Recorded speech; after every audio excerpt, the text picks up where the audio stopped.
Bonjour, aujourd'hui, nous abordons l'augmentation des frais dans les garderies avec Nadia Daouman. Cette enseignante qui est mère de 5 enfants est concernée de proche par cette augmentation.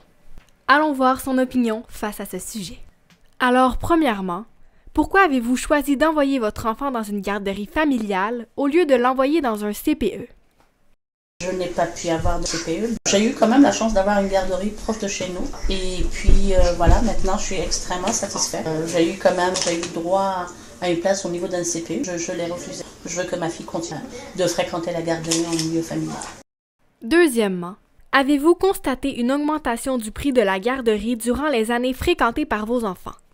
Peut-être pas dans mon cas parce que mes autres premiers enfants n'ont pas eu à fréquenter. J'en ai eu un qui a fréquenté la garderie, mais je dirais que ça n'a pas changé depuis 9 ans. Donc on a toujours payé un salaire de 7 $. Là, ça passe à 7,30 $. Moi, je trouve ça ridicule comme augmentation.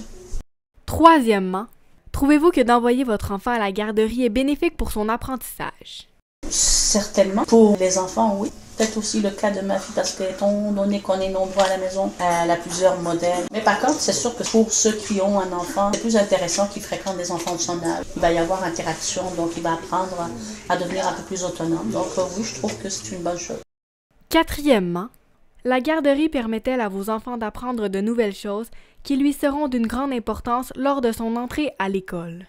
Je sais que ma fille apprend beaucoup chez nous. Comme elle ne fréquente pas encore à tous les jours la garderie, mais c'est sûr qu'elle me revient avec des affaires. Je vois que oui, elle apprend des affaires, elle apprend des choses. Et c'est certain, si on parle de coloriage par exemple, comment tenir un crayon, de parler de peinture, c'est sûr que c'est des choses qui vont la suivre à l'école aussi. Cinquièmement, que pensez-vous de l'augmentation des frais dans les garderies? En dessous, ça change quoi? Je trouve qu'au bout du tunnel, il n'y a absolument rien. Donc justement, des garderies privées encaissent des montants de 45 $ par enfant. On parle d'augmenter 30 sous par enfant pour les garderies en milieu familial. Est-ce que ça va changer quelque chose? Effectivement, on ne le sait point. Maintenant, donnez-nous votre opinion face à l'augmentation des frais selon le salaire des habitants, c'est-à-dire plus cher pour les personnes ayant un salaire plus élevé et moins cher pour ceux qui en ont un plus faible. Moi, je trouve que ça serait logique, effectivement. Ne pas faire payer le même montant à tout le monde. Surtout qu'on n'est pas taxés tous de la même façon aussi. Donc, les gens qui vont avoir un meilleur salaire seront en mesure de payer un peu plus. Les gens qui ont un salaire minimum vont continuer à payer quand même parce que ça va leur permettre de continuer à travailler. Si on fixe, exemple, on augmente le salaire des garderies à un montant plus élevé pour tout le monde, les plus démunis ne pourront plus continuer. Alors que pour les plus riches, les gens qui ont un salaire quand même assez conséquent, c'est toujours rien. Je trouve que oui, ça serait quand même, il faut penser dans ce sens. Ça serait équitable de penser à demander des prix selon le rendement de la famille. Septièmement, avec l'augmentation des frais, allez-vous continuer à envoyer votre enfant dans une garderie? Expliquez pourquoi.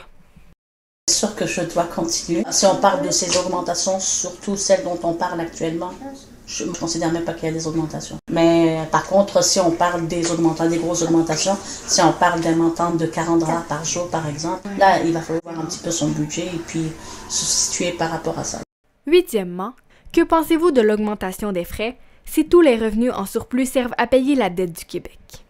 Comme croire un peu au Parlement. Si le 30 centimes pouvait payer la dette du Québec, je pense qu'il n'y aurait pas eu de problème du tout. Ça m'étonnerait vraiment que ça puisse le faire, mais je ne crois pas que ça sera la solution pour régler la dette du Québec. Il y a d'autres problèmes plus profonds et c'est plus ailleurs qu'il faut chercher, pas dans les garderies. Effectivement. Neuvièmement, pourquoi pensez-vous que le gouvernement a choisi les garderies pour régler ces dettes? C'est plus facile de s'attaquer aux plus démunis, toujours. Pas dans la construction, c'est là qu'il y a les plus gros butins. Par contre, dans les garderies, c'est des gens, on en a tous besoin, on est tous touchés.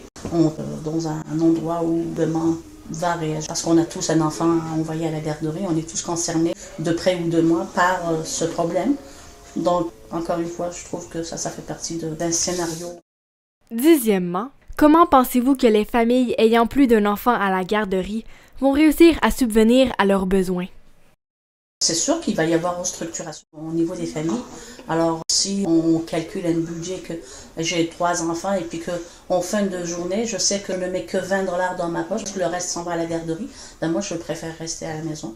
Du moins, essayer de donner l'éducation moi-même à mes enfants et puis ne pas trop me fatiguer. Et puis enfin, c'est avoir le même montant dans ma poche parce que finalement, je vais avoir les allocations des enfants. Ça va compenser, donc je n'aurai pas à travailler pour payer un montant aussi conséquent au niveau de la garderie. En tout cas, je parle, dans notre cas, on n'en a pas vraiment besoin, mais dans le cas des familles où il y aurait comme 3-4 enfants, effectivement, ben, il va y avoir restructuration, ils vont revoir leur façon de faire. Beaucoup de personnes vont décider de garder leurs propres enfants. 11e, Madame Marois affirme en entrevue que l'augmentation pourrait nuire à l'égalité des hommes et des femmes, puisque celles-ci décideront de rester à la maison avec leurs enfants. Êtes-vous en accord avec son opinion? Jamais on a augmenté vraiment les prix, puis que le budget va être débalancé, le budget familial sera débalancé.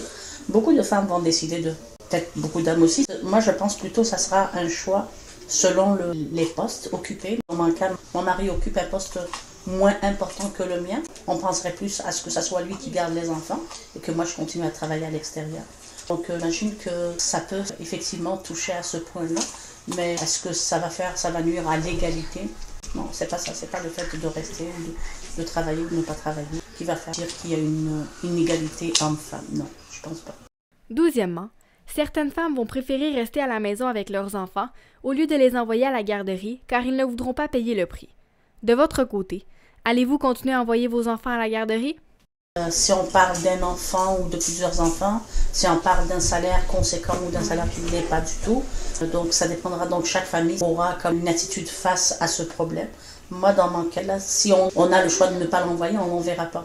Mais ça, mon salaire est important, donc il va falloir que je continue de travailler. Pendant ce temps, je n'ai pas le choix que de continuer à envoyer à la garderie. 13e, sera-t-il plus difficile pour un enfant d'entrer à la maternelle s'il n'a pas été à la garderie? Pour mes plus vieux, là, j'en ai eu 3 qui n'ont jamais fréquenté la garderie, mais qui sont allés à l'école, qui ont toujours très bien performé. Les parents aussi doivent les préparer. Mais c'est sûr que oui, la garderie les prépare. Mais je ne suis pas tout à fait d'accord à si on peut le garder, ben, tant mieux. Moi, je continuerai de le garder. Pour terminer, plusieurs personnes manifestent dans les rues car ils sont contre l'augmentation des frais. Par contre, devrions-nous seulement être heureux d'avoir un système de garderie au Québec? J'avoue que oui, c'est vrai. Si on le voit de cette façon-là, c'est une des meilleures choses qu'on a d'avoir des garderies à un prix aussi modique. Je ne crois pas. Il faut crier haut et fort pour le 30 sous. C'est pas nécessaire. Merci beaucoup, Nadia, d'avoir accepté de faire l'entrevue. Grâce à vous, les parents pourront mieux se situer face à cette situation embarrassante.